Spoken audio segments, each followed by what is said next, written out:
The sky was starting to turn orange as we cruised along the highway, packed into the family SUV like a polished postcard. Mom in the front passenger seat, Dad driving with his I'm doing shoulders raised just a little too high, and my sister Chloe sprawled across the middle row like royalty. And me? I was wedged in the back, 39 weeks pregnant and praying I could just hold it together until the weekend ended. We were on our way to Chloe's State Music Awards in North Carolina, a full day's drive from home, and because Chloe needed peace and silence, I'd been strictly instructed not to make a fuss unless I was actually giving birth. Spoiler. I was. It started as a dull cramp. Then a hardening in my lower belly. I shifted in my seat, trying not to panic. It was probably Braxton Hicks. It had to be. But then the second contraction came. Stronger. Sharper. Like my entire abdomen was being twisted from the inside.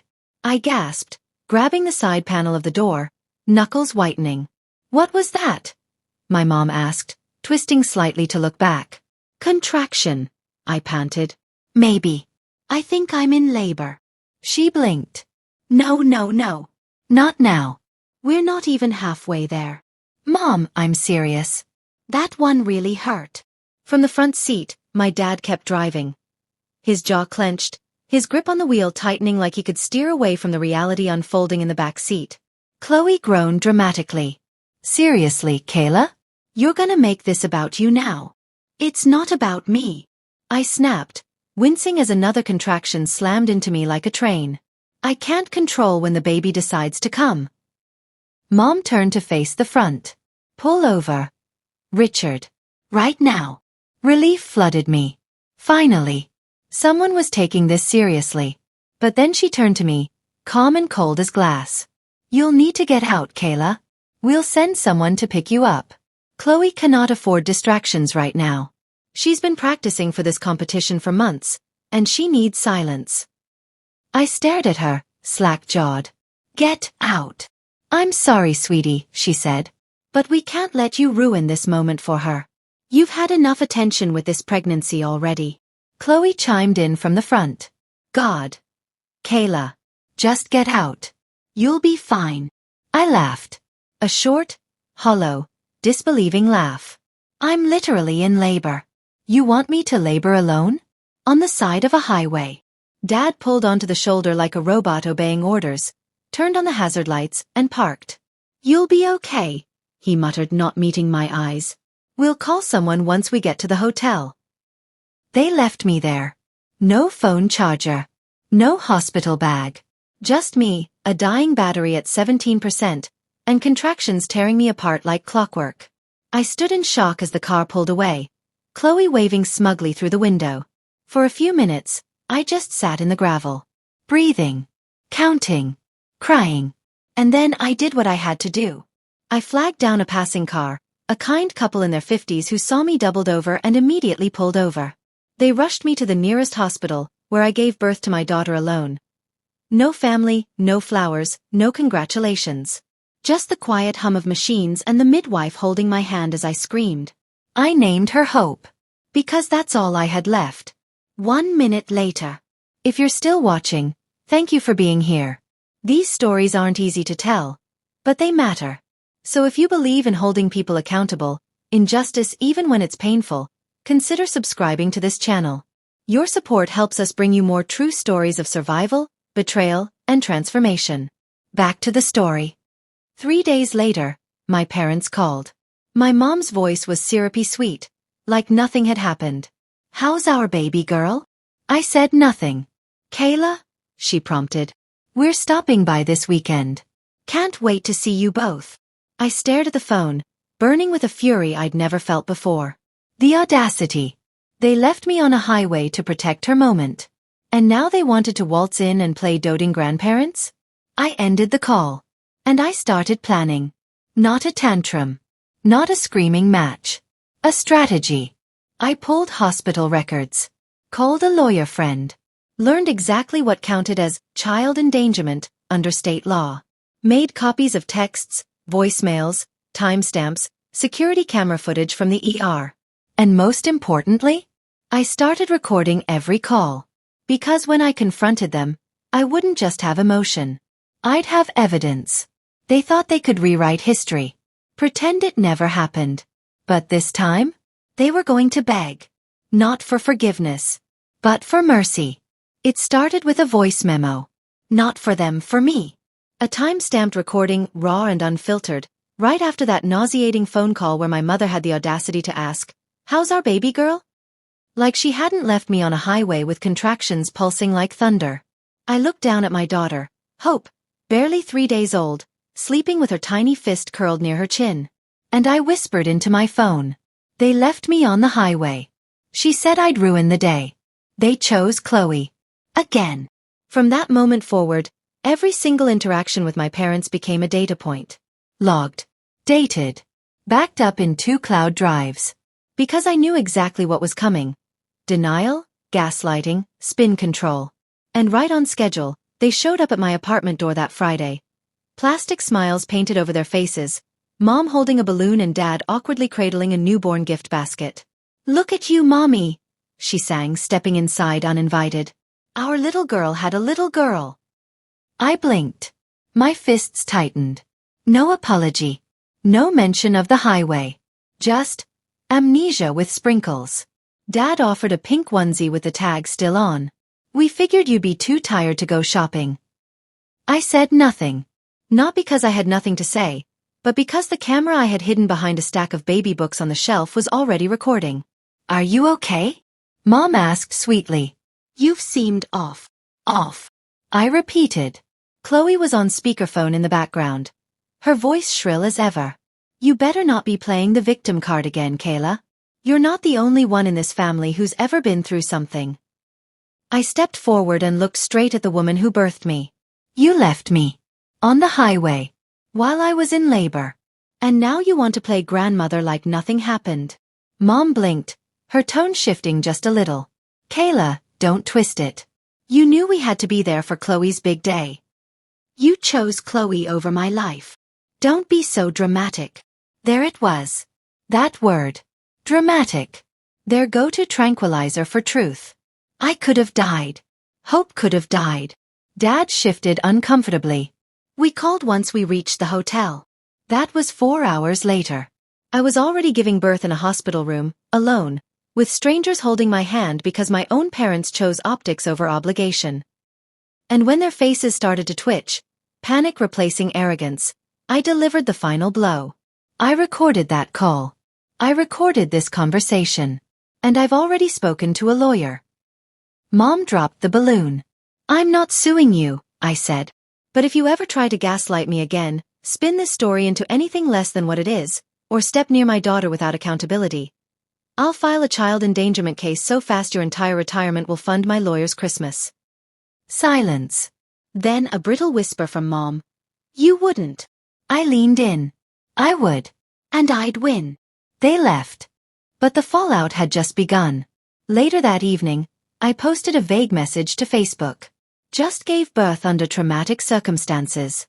If you ever wondered how far some people will go to prioritize their image over your safety, I have the receipts."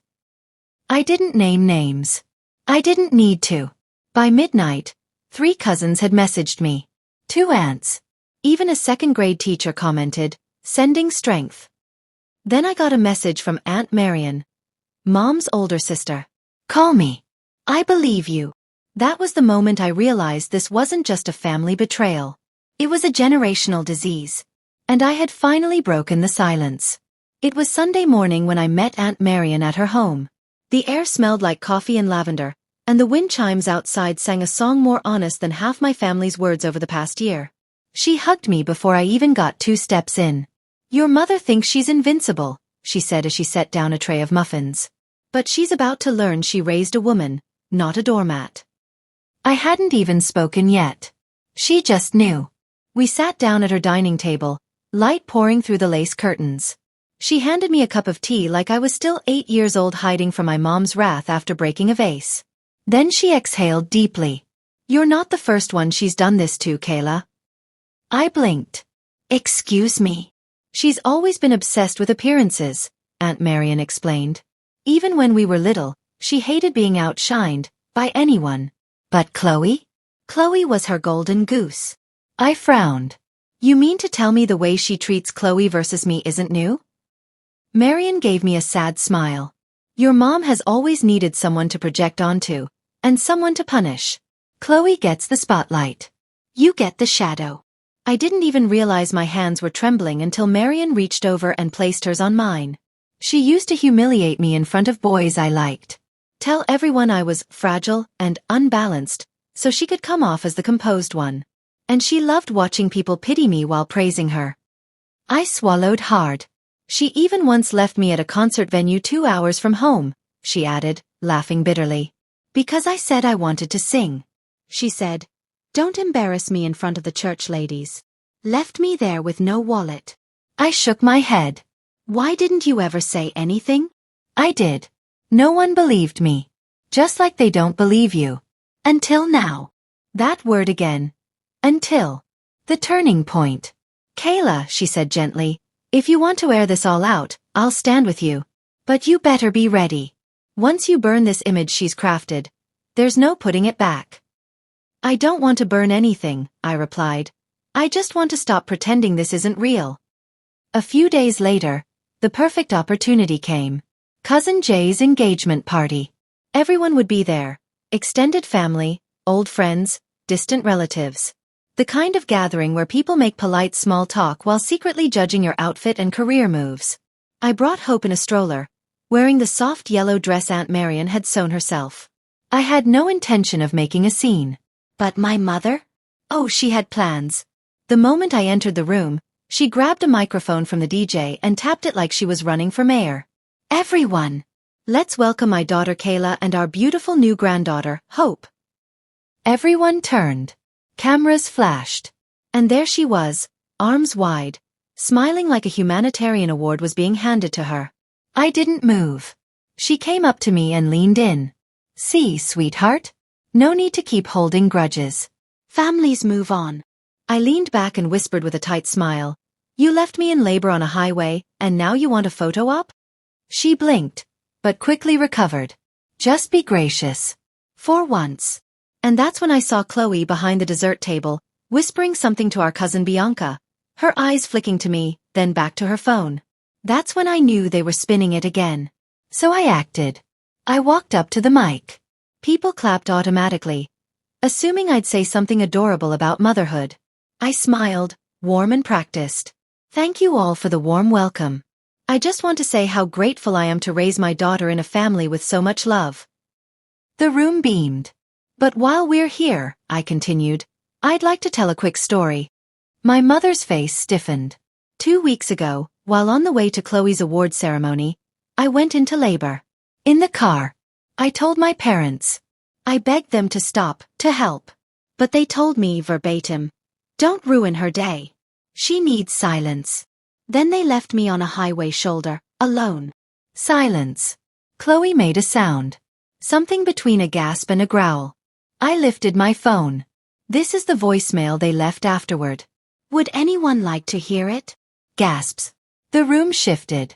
Mom rushed forward, but Aunt Marian stepped between us. Let her speak. So I played the voicemail. The now infamous line rang out across the hall. Kayla, don't make a big deal. You're strong. You've got this. Chloe needs this win. I ended the recording. I gave birth alone. No calls. No check-ins. Just strangers helping me bring hope into the world while my own family pretended I didn't matter. I didn't cry. I didn't flinch. I let the silence do the work. People whispered. Shifted. A few aunts stared daggers at my mom, whose cheeks had drained of all color. Then a slow clap began. From the back.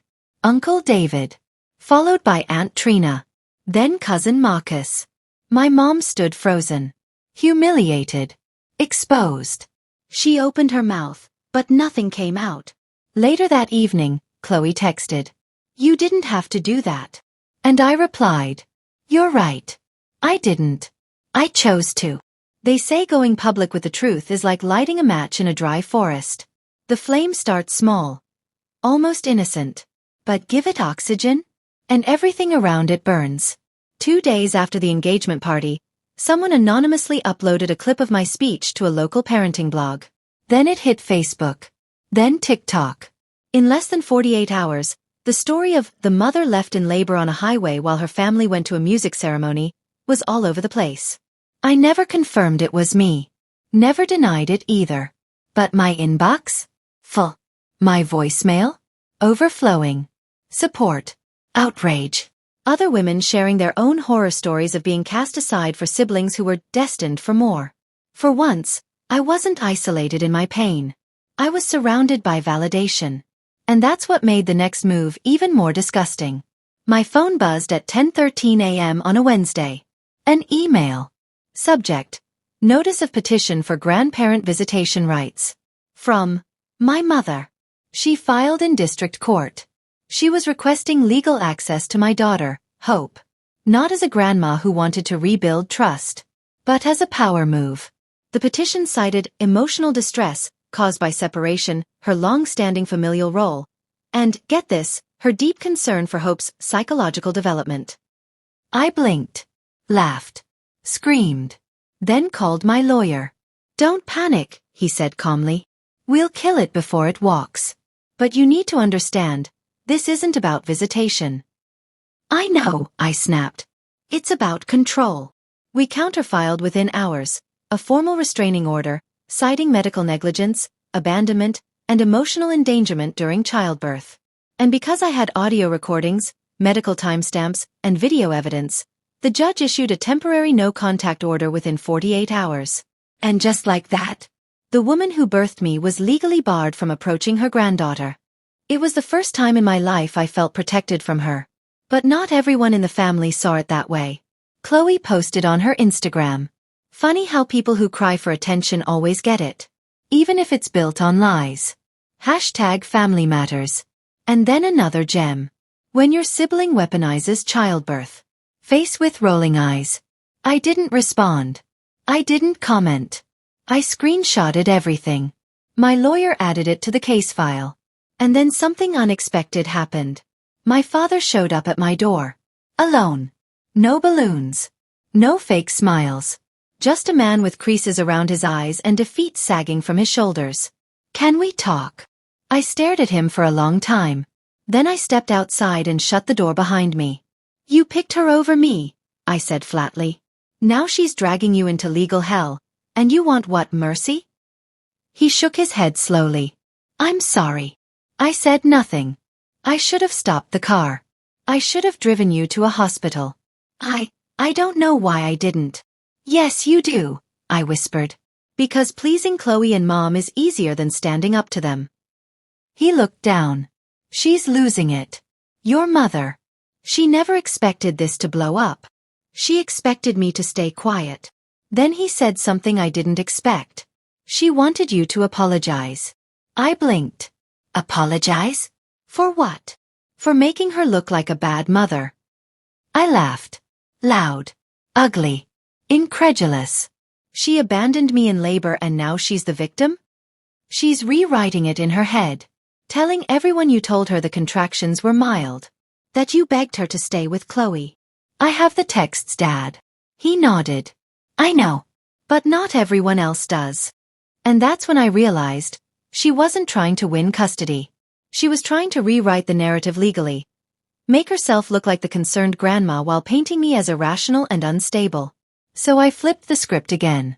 I made a statement. Publicly. I partnered with the same blog that published my anonymous video. This time, I used my name. No blurred photo. No vagueness. My name is Kayla Morgan. I gave birth on a highway alone because my parents told me I'd ruin my sister's big day. Now my mother wants legal access to the baby she left behind. This isn't about family. It's about boundaries. And I'm done pretending silence is loyalty. It went viral. Again. And this time, I got messages from reporters. Parenting columnists. Podcasts. I didn't respond to most. But I printed one message and taped it to Hope's nursery wall. Thank you for standing up for yourself. You taught your daughter to never beg someone to love her the right way. At the next hearing, Mom didn't even show. Her lawyer stood alone. Red-faced. Flustered. Given the public response and the evidence presented, the judge ruled, the petition for visitation is dismissed with prejudice. Which meant she couldn't try again. It was over. But I knew her. She wasn't done yet. And I wasn't finished reminding her. You don't get to rewrite the story just because you hate how it ends. The knock came just past 6:30 p.m. Hope was asleep in her crib, swaddled in her yellow blanket like a peaceful bundle of proof that I'd made it through hell and back. I opened the door cautiously, expecting a delivery or another neighbor asking if the woman from the internet really lived here. But it was Dad. Again. This time, he looked tired in a way I hadn't seen before. Like whatever armor he'd been wearing for years had finally rusted through. I need to tell you something, he said quietly. And I should have told you a long time ago. I didn't say anything. Just stepped aside and let him in. We sat in the kitchen, the same table where my mom once told me I needed to lose the baby weight before the christening photos. He didn't touch the tea I made. Just looked at his hands. She hated you before you were even born, he said finally. The air left my lungs. She wasn't supposed to get pregnant again, he continued. You were a surprise. Chloe was already 5. And your mom? She was spiraling. Postpartum. Resentment. Isolation. But she never admitted it. I stared at him. She blamed you, he said. For the timing. For her body changing again. For delaying the promotion she thought she was going to get. She said that. He nodded. She also said she'd raise you, but never love you the way she loved Chloe. I blinked. No amount of therapy prepares you for that sentence. And you stayed. I whispered. I stayed because I thought I could buffer it. That if I just loved you enough, it would even out. I laughed bitterly. Didn't seem like it. I know. I failed you. Silence stretched. He reached into his jacket and pulled out a folded piece of paper. I hesitated, but opened it. It was a letter. In Mom's handwriting. If Kayla ever tries to say I hated her, let this be proof I didn't. I just didn't see the point in nurturing someone who'd never be grateful. She was difficult even in the womb. I covered my mouth. She wrote that after your college graduation, Dad said. I found it in a journal. She never gave it to anyone. But I kept it. And now. I want you to understand. It wasn't your fault. And you're not crazy. We sat there for a long time. Then I asked the question I never thought I'd ask. Do you think I should ever forgive her? He hesitated. I think forgiveness is yours to define. But trust? That's something she'll have to earn. And she's not even trying. I nodded slowly. Later that night, I sat in Hope's room, that letter beside me, tears in my eyes. It wasn't validation. It wasn't closure. It was confirmation. I was never the problem. I was just the scapegoat. I posted again. Not a rant, not a call-out, just this. Sometimes, we're born into roles we never auditioned for. And some families need less healing, and more distance. The next day, Chloe commented. Still milking your trauma for clout? Some of us move on. I replied. That's because some of us were never held accountable. No one sided with her this time. Cousins who used to stay silent started tagging her in articles about emotional abuse. One even DM'd me. Thank you for standing up for the child in all of us. But what happened next surprised me. Chloe blocked me. Then made a private group chat to gather support for Mom. They wanted to hold a reputation redemption dinner. Invite the extended family. Offer a public apology to me, choreographed and recorded, if I agreed to say we'd reconciled. I laughed for 5 minutes straight. Then I replied with 2 words. Not happening. Because here's what they didn't understand. I wasn't just fighting for my truth anymore. I was protecting Hope's future. The cycle ends with me. They called it a reunion. But I knew what it really was.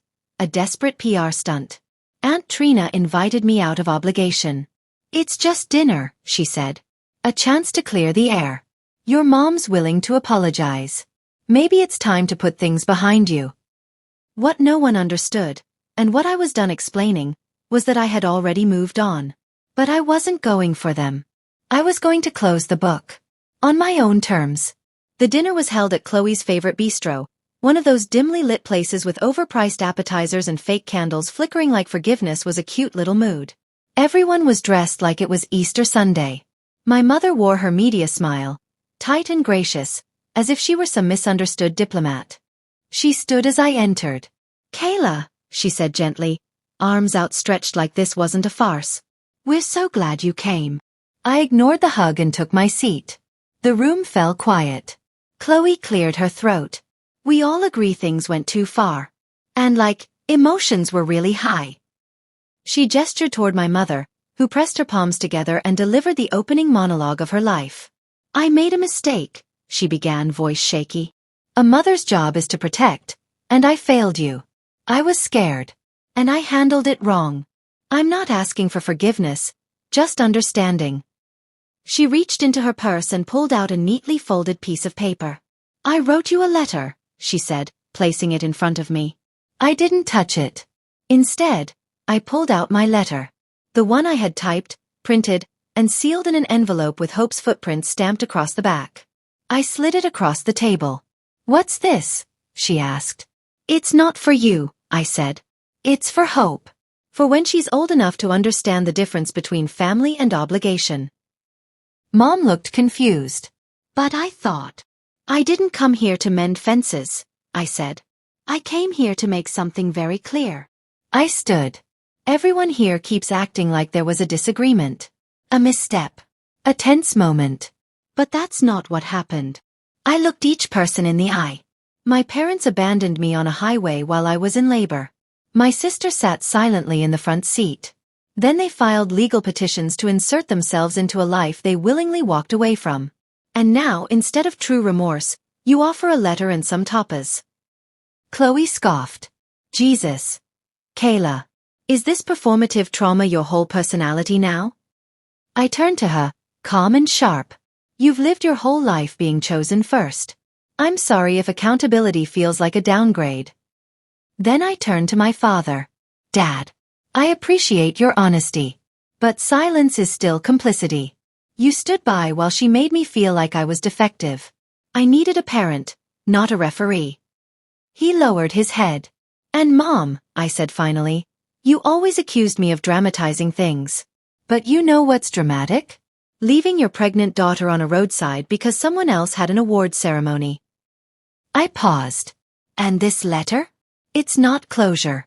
It's reputation management." Her face cracked, just for a second. The smile faltered. And the tears she had probably rehearsed didn't come. Because I didn't let them. You don't get to show up in Hope's life when it's convenient. You don't get to plaster your shame in poetry and call it healing. I picked up my purse. "Good luck with your redemption arc. But this show? I'm no longer part of the cast." And I left. No hugs. No pictures. No tears. Just the echo of truth hanging in the air like a chandelier about to fall. 2 years later. Hope is 2.5 now. She's got curls like mine and the stubbornness of someone who came into this world without help, without pity, without privilege. Chloe sends birthday cards. None of them opened. Dad occasionally emails. I respond with photos. That's the boundary we've set. As for my mother? We haven't spoken since that dinner. People say revenge is best served cold. But mine was silence. Silence when she realized I wouldn't perform for forgiveness. Silence when she watched Hope grow up through second-hand photos, never touching the child she left. Silence when I stopped trying to be lovable and started just being. And in that silence, I found peace. Because sometimes, the most powerful thing you can say to someone who tried to erase you is nothing.